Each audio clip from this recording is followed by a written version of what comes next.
Para legioner yang terkasih dalam Tuhan, salam jumpa, salam sehat, berjumpa dengan saya, Romo Marcelinus Salim Damanik, OFM Konventual dari Paroki Sunter, Gereja Santo Lukas. Pertama-tama saya mengajak kita untuk merenungkan pembaptisan Yesus. Pembaptisan Yesus terjadi di Sungai Yordan oleh Yohanes Pembaptis. Sesudah keluar dari sungai itu, langit terbuka dan Roh Allah seperti burung merpati turun ke atasnya. Lalu terdengarlah suara dari surga, "Engkaulah anak yang kukasihi, kepadamulah aku berkenan."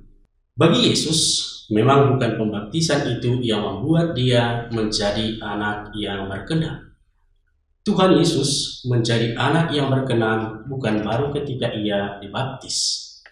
Sebagai anak Allah, Tuhan Yesus sudah sejak awal muda menjadi anak yang berkenan sampai selama-lamanya. Lantas, apakah yang membuat Yesus berkenan kepada Allah? Yang membuat Yesus berkenan kepada Allah adalah ketaatannya kepada Allah. Sebagaimana digambarkan oleh Paulus dengan kata-kata berikut ini.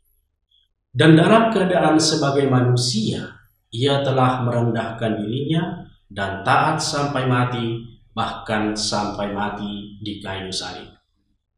Saudara-saudari terkasih, pembaptisan Yesus di Sungai Yordan oleh Yohanes Pembaptis adalah salah satu penegasan dari kemanusiaan Yesus, sebuah wujud kesediaannya menjadi manusia seutuhnya dan sekaligus menjadi permulaan karya Yesus dalam mewartakan kabar gembira.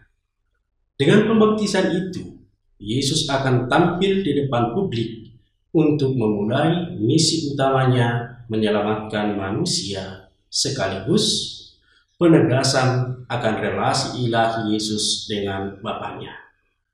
Oleh sebab itu, pembaptisan sebagai suatu kelahiran baru tidak terutama diarahkan kepada Tuhan Yesus, tetapi diarahkan kepada kita semua sebagai orang Kristen.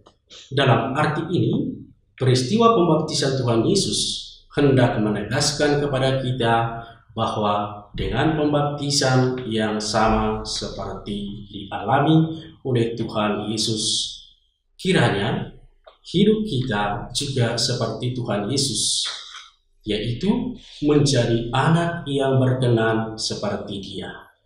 Pembaptisan kita tampaknya sangat sederhana, simpel.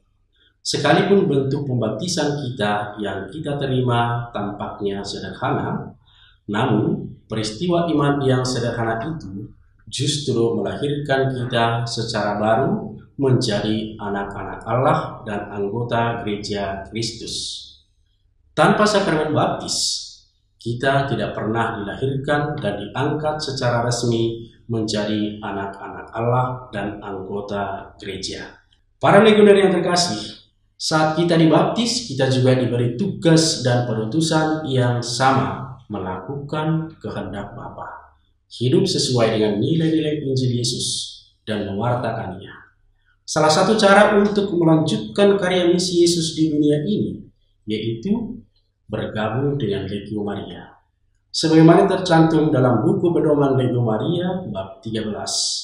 Legio Maria terbuka bagi semua umat Katolik. Syarat utama untuk menjadi anggota Legio Maria, seseorang sudah dibaptis dan menjadi Katolik dan hadir di dalam rapat mingguan sebagai tamu. Setelah calon anggota menyampaikan kemauannya menjadi anggota, maka presidium memberikan waktu sedikitnya 3 bulan sebagai anggota pencobaan. Dan sejak saat masuk Legio, ia sudah boleh ikut mengerjakan tugas sepenuhnya. Akhirnya, para legioner yang terkasih, semoga para legioner selalu terbuka untuk menerima anggota yang baru dan setia membimbing mereka, serta tetap setia menjalankan tugas dan kewajiban kita sebagai anggota legioner. Kesetiaan kita dalam menjalankan tugas dan kewajiban sebagai anggota legioner terutama menghadiri rapat presidium, doa, karya kerasulan, seperti misalnya mengunjungi orang sakit dan mengajak umat yang kurang aktif dalam hidup menggereja menjadi aktif dan membantu tugas-tugas paroki. Maka kita yakin dan percaya bahwa semua yang kita lakukan itu sesuai dengan kehendak Bapa di surga dan berkenan kepadanya.